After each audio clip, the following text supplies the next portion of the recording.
welcome back to another episode of World of Tanks and Gaily Titan, and we are on Rassiini, and I'm in the Comet. And this is the actual game that pushes me over the edge into getting the third mark of excellence on my Comet. So regular viewers will know that I have been pursuing the third mark of excellence on the Comet for a couple of months now. But I finally got it. The weekend was extremely frustrating. So I think I'd hit the 94% twice prior to the weekend. I think I'd gotten to 94%. Actually, strangely enough, I had 94.3 or something like that after 2 weeks off the tank, even though, as far as I know, when I previously left it, it was in the 92% mark. I hadn't played the tank for about a week or 2 weeks, and all of a sudden I found that the mark, the MOE damage standing had gone up. But I think I'd hit the 94% as I regarded legitimately once. But over the weekend I actually hit it about 5 times. 4 or 5 times, and got up to 94.84, 94.8, 94.5 several times. And anyway, and then I'd fall back immediately down into the 93, sometimes all the way down to the 91 percentile bracket. So I knew at this stage I need, like, I was at 90, I think it was at 94.8, no, 94.97 or something like that for this particular game. So I knew anything over 16, 17, 100, certainly 2000 damage game, combined damage game, would do the trick. So I came around the southern side, because where the southern side is where I had enough support. I could come around here. The snakebite's doomed because he's stayed too long, and he's now trying to drive away across the front of the tanks that are facing off against him, with a light tank chasing him as well. But I've managed to pick up a bit of, I have 500 essentially combined damage already. So I'm about a quarter of the way there. And we've spotted the next victim, the IS. And again, he's in a fairly awkward position because he's the guy. I mean, he's a good armored tank. The problem is, he's got people shooting at him from multiple directions, and he's at a range where he's at his advantage with his gun, and then he drives the tank off the cliff and wipes himself out, which was, I think, unfortunate for him. I didn't realise that he'd done it when I was playing. The HTC is on the same problem because if he's turning to face the enemies that are most numbers, he's exposing his sights to the likes of me and the Tiger. Now, I didn't know there was a Thunderbolt. The Tiger is shooting at a Thunderbolt that's over to the west of us and doing a very good job as well. But we'll just finish him off because the Thunderbolt's got a nasty little gun. It can penetrate both the Tiger and myself quite handily. And we now need to get rid of the LTG because it also has a nasty gun. And it's a pretty mobile tank. But there's 3 of us, so it doesn't have a chance. So I'm already up to about 1500 points. So 1500 points would be a losing. I would actually go backwards a little bit. And I was actually getting genuinely frustrated at this point in time. My gameplay was actually starting to suffer. I was less consistent. I was just trying too hard in too many games and then finishing up with nothing. I also had some really frustrating games where I was actually on the winning team and I did either 0 damage or less than 600 damage, simply because I couldn't catch up. There was a game on Mountain Pass where I did like 156 points of damage and I didn't take any damage at all, but I was literally following a horde of medium tanks of tier 8s faster than me.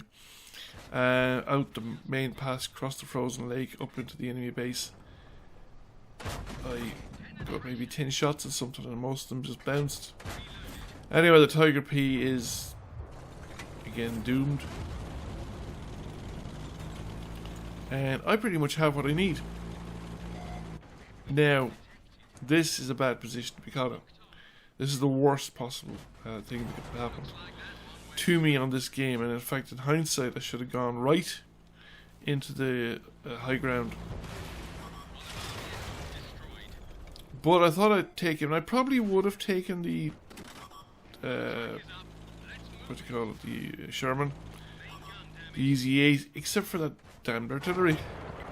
He was not only on the ball, but he was actually really accurate. That first shot hitting me travelling across his front in open ground, because he's somewhere to the west of me.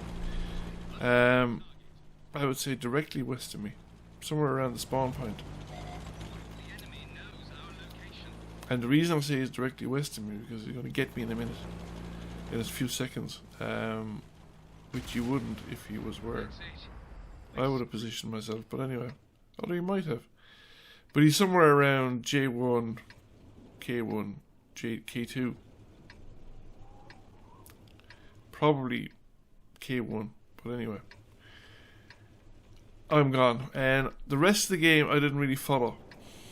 So I'm just skipping straight through to the end, just so as to get the score, because I just went out and made tea. And I left the thing running because I wanted to record the score. Whereas if I switched off and played another game, at this stage I was actually so focused on... I'd gotten so close so often that I was so focused on just doing it that I wasn't actually playing other tanks. And we did it. And finished up comfortably doing it. Came number 2 by experience in this particular battle. And as I said, we have our 3 marks of excellence on the barrel. Or on the in the game. And we have it on the barrel, and we did it with over 2,500 combined damage. There it is in the garage.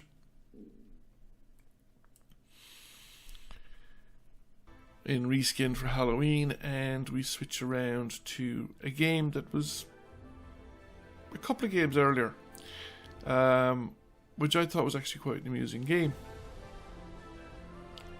And since my part in the previous game, even though the previous game was quite a long game, my part in the previous game was actually quite short. I just thought I'd throw this game in because it was a good game, I thought. But also quite amusing in some of the ways some things worked out and some of the stuff that happened. We'll get to that as it happens.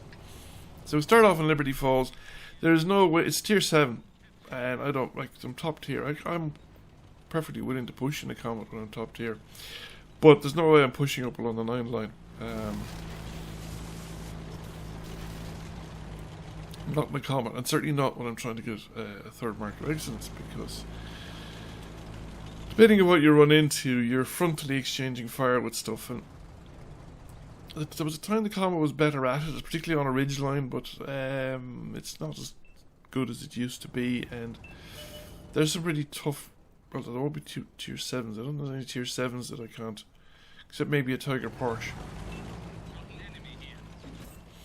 So we spot a tank, and of course, I miss, he bounces, he hits, I miss, and I'm thinking to myself, this isn't working out so well. And we snap a shot off and he hits me again. So I thought, okay, enough's enough, let's go somewhere else. We're picking up a bit of spotting damage from having spotted him anywhere. Anyway, let's see if we can just get a different angle, or... well, become unspotted at any rate. And we've an ARL 44, flank on. Somebody sets him on fire, which is excellent. He didn't burn for long, but it was still spotting damage that I was picking up, because I think I'm the one spotting him. And I think he's been pretty much wiped out, has he? But anyway, I've picked up 404 assistance damage. So we're already a little under a third of the way we need to make progress. And as per usual, this has become very typical of Liberty Falls recently, as in the last 6 months, 6 to 9 months, less than a year, where people are just not going on the 1-2 route. I mean, it's the obvious place to fight. It's the one place where you can actually have a chance of being hold down. You can operate as a supporting tank to the rear, you can operate as a frontline tank. I mean, it's the ideal. The T-29 should be up here. This is ideal T-29 country. You know, I mean, plenty of places, plenty of opportunities to be hulled down. Nothing sticking up except that practically invulnerable turret, particularly on a tier 7 game. I mean, he's parked out there at the edge of the thing. Okay, he's shooting the guys on the highway, and it's not a bad position for a T-29 to be shooting people on the highway, but up here is perfection for a T-29. Whereas a lot of the time over there, he's going to be exposing the lower glacis. So we have a light tank engaged here with a poodle, so I thought, right, we'd better rush in and keep the T-71 alive. Don't want to block his retreat. The poodle's pretty mad at him. And I'm putting rounds into him, he's put one into me, but between the two of us we finish him off.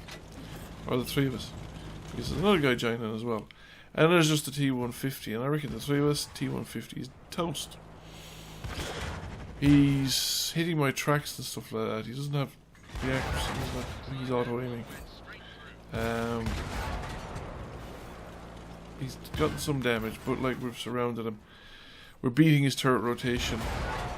He should be rotating the whole tank in order to keep up with us. You can't just sit flat-footed with a T-150 and expect the turret to actually keep up with fast-moving tanks. Now the artillery is running for cover, and it's obvious with the light tank going through there's nobody around the base or around this area, so I thought, okay, well, I'm actually almost there, so 200 points or so, another 2 penetrating shots and I'm good. And there is somebody there on my right. Yak Panther. Now, I didn't get in the right way to just start staying with him on the rotation, so that didn't track him. And we just go into the low ground, force him to chase me around, and he bounces off the rock, falls over sideways, and is now my perfect victim. Excellent. And then his buddy comes around the other side in an even faster tank, the E-25, the Roach of Doom, and he also capsizes his tank. So we're going to take advantage of that, and okay, he flips up a bit quicker, but between tanks in the back and everywhere else, and I'm dead. However, the Tiger was just sitting there, 100%. What was he? Where was he hiding? And I'm picking up spotting damage. Because certainly for the next couple of seconds, he is still being spotted by me. He hasn't shifted his location, so he probably gets blindfired in the end. But I have 2,500 regular damage, 683 spotting damage, and I've probably picked up another few hundred spotting damage, and he gets armor wrecked with the last shot. In fact, I might have picked up all the spotting damage, given what my final result is, which we'll see in a moment. So we have 2,570, which is exactly what it was. 1408 as a thing from like 658 or something like that. So we picked up a nice bit of spotting damage there. Now, that brought us up to 94.73, but it still took me, I think, like 20 games after that before I actually got there. So this is like 20 games previous to the last one. We got number 1 by experience. And now I suppose that I have actually succeeded in getting 3 marks of excellence on the Comet. I'm going to have to turn around and do a 3-mark campaign eventually on the Banshee. Thank you for watching. I hope you enjoyed the video. If you did, please press like, comment, share. It really helps the channel out. And if you have not already done so, please subscribe to the channel. I will catch you all again soon. Bye for now.